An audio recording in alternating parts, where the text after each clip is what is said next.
I stayed at an Airbnb about 3 years ago. There was no occasion, it was more of just a weekend getaway to spend some time off from work. The Airbnb was a cabin 4 hours away from my hometown. The cabin looked like it was mostly isolated, only having 3 or 4 other cabins within a mile of it, and the woods were right in the backyard. This was just what I was looking for, and I was super excited. When I arrived early in the morning, I explored the property and messed around with some of the cool features. In the afternoon, I sat outside on the back patio in one of those swinging chairs, and as I was looking out into the distance, I saw a man walking in the woods. He looked like a regular guy from what I could see, and I figured he was probably staying in one of those other cabins.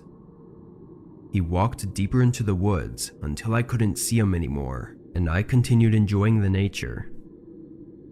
I want to say I stayed out there for almost an hour before going inside and making dinner, then sitting down to watch a movie at the end of the night. During this movie, the doorbell rang.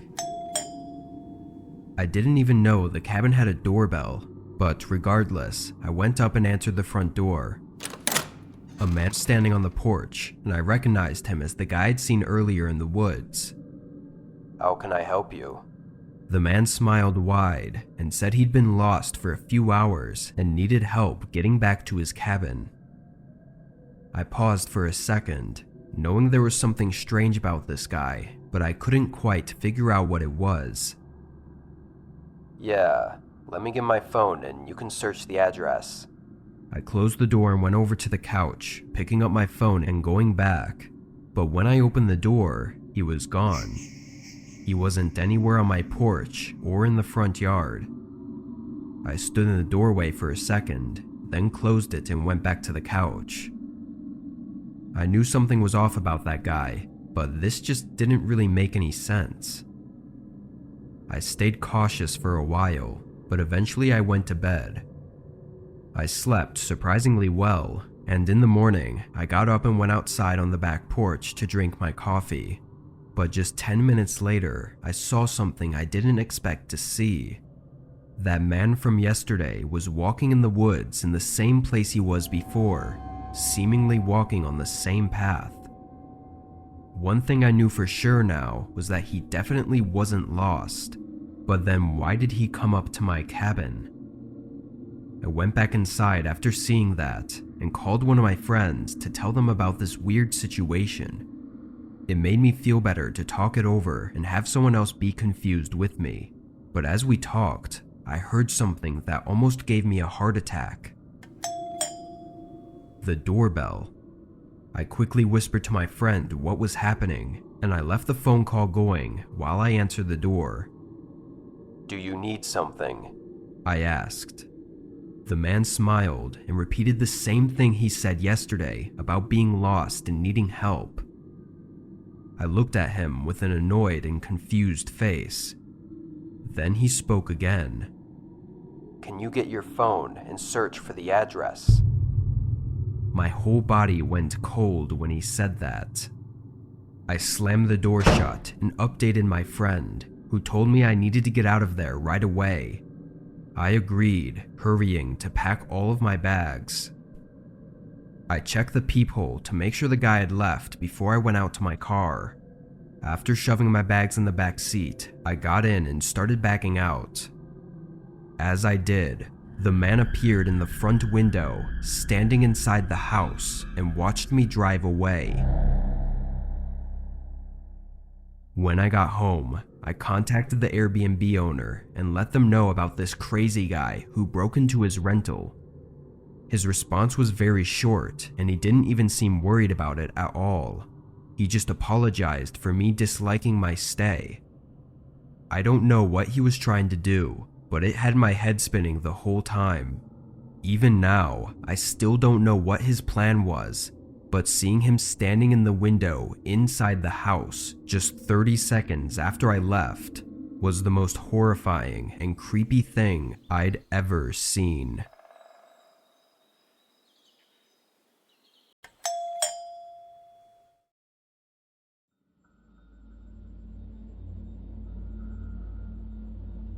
I was taking a road trip to Denver, Colorado, but to save on some cash, I was staying in a small city just outside of Denver.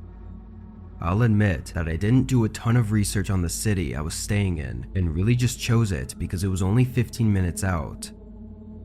I booked an Airbnb for a one-bedroom house that looked small but was just enough size for me. I drove for 12 hours straight. It was a lot more exhausting than I thought it would be, and I got nervous for a while about whether I could even make it without falling asleep on the road. As I got closer though, the excitement pulled me through the last hour of driving. However, that excitement faded as I drove through the city and eventually pulled up to my Airbnb. Now, the Airbnb itself looked fine, but it was the neighborhood surrounding it that had me worried. The houses were like decaying shacks with rusty metal fences around them. I tried to ignore my thoughts and went up to the door. The first thing I did was move all of my stuff from my car into the house just to be safe. Then I toured the place. It looked well taken care of and even recently remodeled in some parts. I tossed my bags in the bedroom closet and sat on the couch in the living room for a bit. It was late into the night, but I just wanted to relax and watch some YouTube before going to bed. Around 20 minutes in, there was a knock at the door. I checked the time and it was well past 12, way too late for someone to be coming to the door. I stayed where I was, and after another knock, they left. I never saw them, so I had no idea who they were or what they wanted, but it had me uneasy for the rest of the night. I went to bed around 1 a.m., but I can't say it was easy to fall asleep. I was so tired, but something about the place made me feel like I had to stay awake. At some point though, I did fall asleep, but it wasn't for long because when I woke up it was still dark outside and the bedroom was pitch black. I laid there staring at the ceiling for a minute before rolling over and tapping on my phone to check the time. As soon as my phone screen lit up, I saw a figure standing at the end of my bed against the wall. From the shadow, I could tell it was a large man, but with the dim light of my phone and the small glimpse I got, I couldn't make out any features. I shot up from the bed and stood in the corner of the room, breathing rapidly from the shock of the moment. I held my phone up, and their glowing eyes stared back at me. The bedroom door was right between us, and I was terrified to try running for it, but after a second, I made my attempt. The whole thing was so chaotic in my head, but I don't think the man even tried to stop me. He just stared me down as I sprinted out of the house. When I got to a place where I felt safe, I dialed 911. By the time the police got there, nobody was inside, and all of my bags were gone. I told the police what I knew, but their investigation didn't find much. The big mystery is how the man entered the home. I was sure he wasn't there when I arrived, but there were also no signs of a break-in. The police ruled out the Airbnb owner almost immediately, but I feel like that may have been a mistake. Whatever the case, I was lucky to have gotten out. I fear that the only reason the man was in my room like that was to take me out quietly before robbing the place clean. Otherwise, I don't know why he'd be standing there the way he was and not attempting to steal anything while I was asleep. Every time I think back to it, one of the most terrifying things about the interaction was that it was silent. From the moment I saw him at the end of my bed to me running out of the Airbnb, there was almost no sound, just absolute silence in a pitch black room as this man stared at me, probably moments away from taking my life.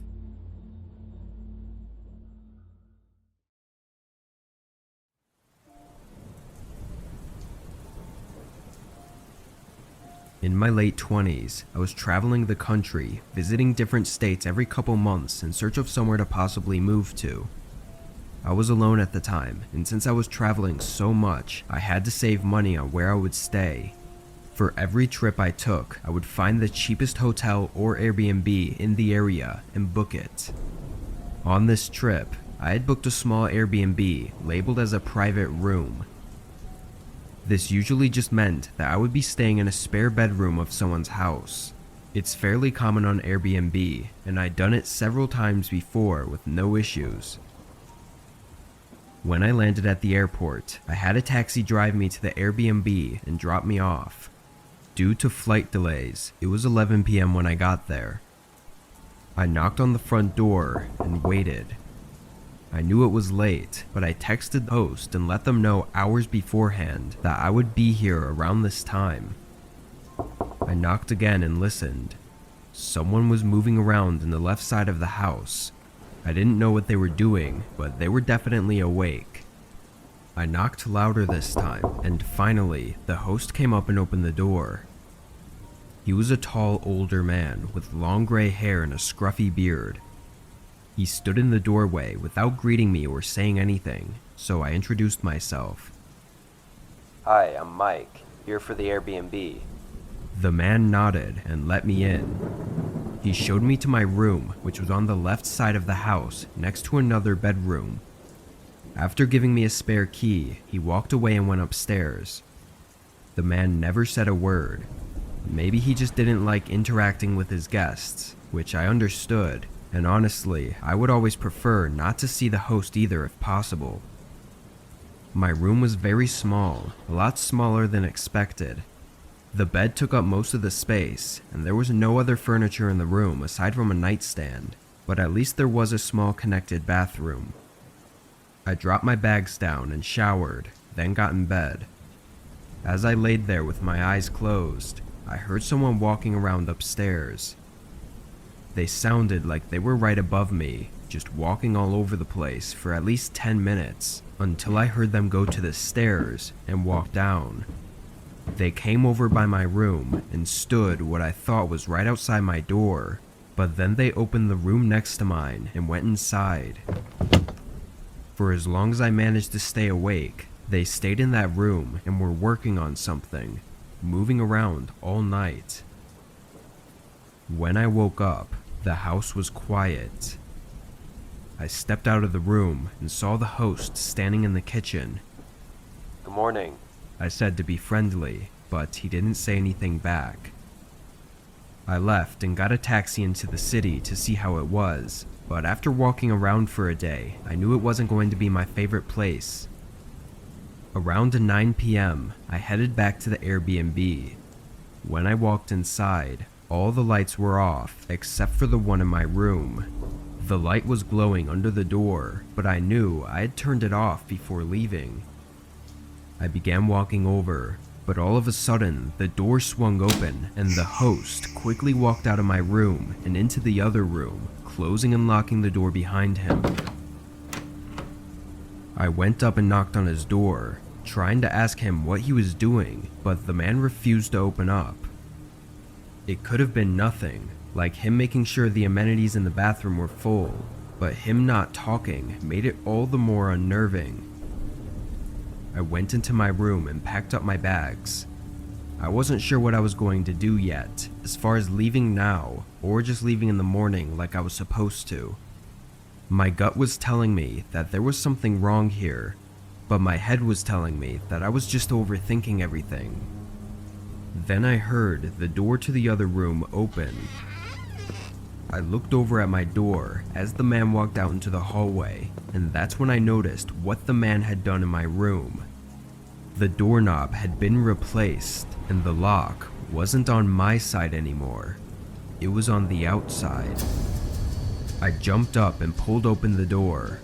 The man stood right there in front of me, facing my door with his arm outstretched, like he was in the act of either opening my door or locking me inside. He quickly turned and went upstairs, and I was breathless and in total disbelief. I grabbed my bags and ran out of there, running to the corner of the block and getting a taxi to the airport. Once there, I called the police to report the incident, but unfortunately, they couldn't do anything with the information I gave them. The man didn't even let them inside, so it just became my word against his. I spent the night sitting on a bench at the airport and flew home the next day. I still use Airbnb even after that, but I can't say I'll ever feel safe staying in a private room again. If I was even a second late to opening that door, I might have never been able to leave.